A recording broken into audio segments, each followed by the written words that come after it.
제주의 다양한 소식을 전해드리는 뉴스 브리핑 순서입니다. 먼저 제주 지역에서 오늘 보도한 뉴스 가운데 주목할 만한 기사를 소개해드리는 뉴스픽으로 출발합니다.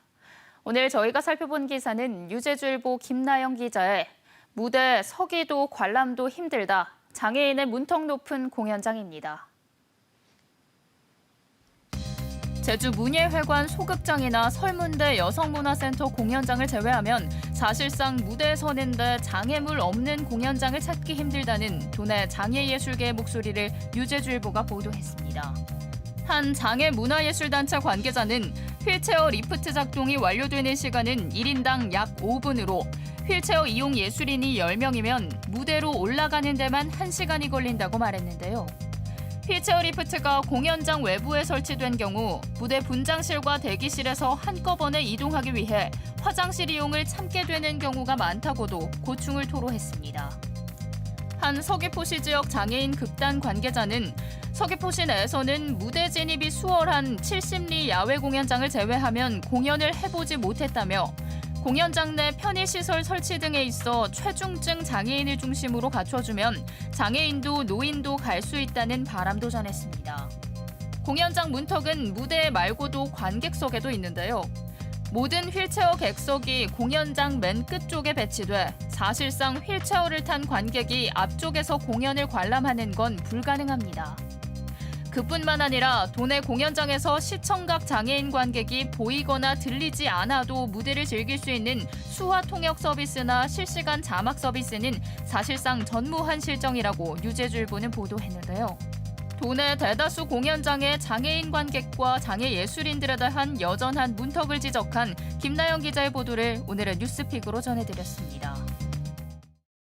시사용어 이어갑니다. 코로나19로 인한 경기 침체로 실업자뿐만 아니라 구직자들도 함께 늘고 있죠. 이에 정부가 장기 실직자 등 고용위기에 처한 취약계층을 지원하는 제도를 시행하고 있는데요. 오늘 시사용어로 올해 처음 도입된 국민 취업 지원 제도를 정리해드립니다. 이 제도는 취약계층을 대상으로 안정적으로 구직 활동에 전념할 수 있도록 취업을 지원하고 소정의 구직 촉진 수당 등 생계 지원을 제공하는 서비스입니다. 지원 대상은 저소득 구직자와 청년 구직자, 경력 단절 여성과 영세 자영업자, 특수 형태 근로 종사자 등인데요.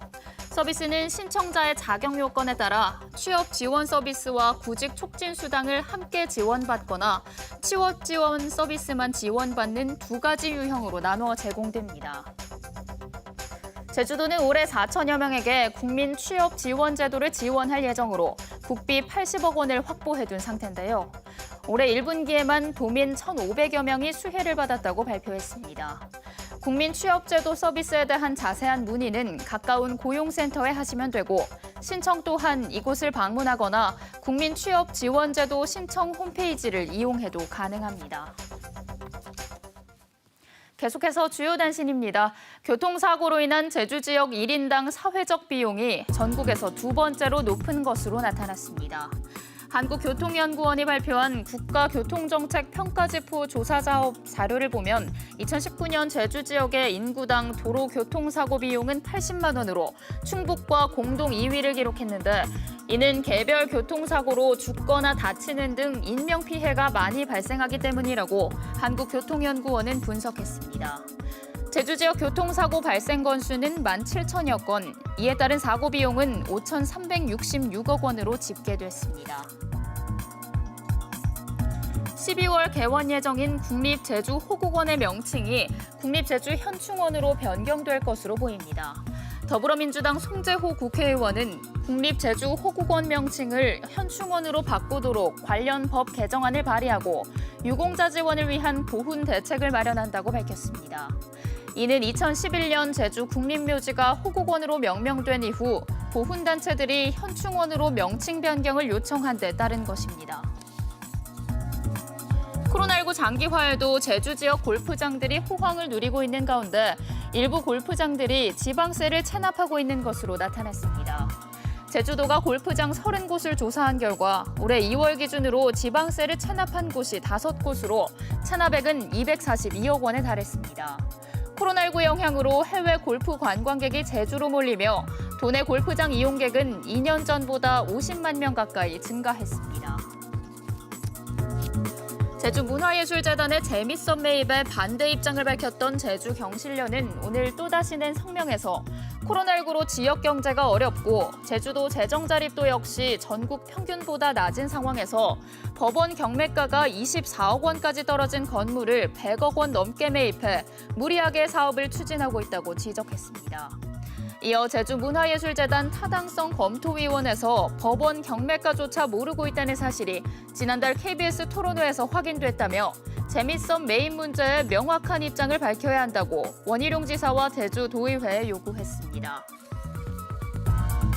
제주지방법원 제2형사부는 지난해 10월 서귀포 시내 길목에서 13살 여자아이를 강제추행하고 집으로 데려가려다 미수에 그친 혐의로 재판에 넘겨진 57살 남성 현모 씨에게 아동 청소년 성보호법상 강제추행죄 등을 물어 징역 1년 6월을 선고했습니다.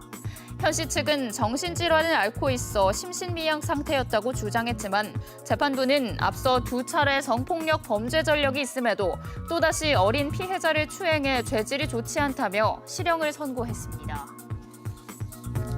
오늘 새벽 1시 20분쯤 제주시 한림읍 금악리 인근 3m 아래 하천으로 30대 남성이 떨어졌다는 신고가 119에 접수됐습니다. 이 남성은 신고를 받고 출동한 구조대에 의해 머리 부분 출혈 부위에 대한 응급처치를 받으며 병원으로 옮겨졌습니다.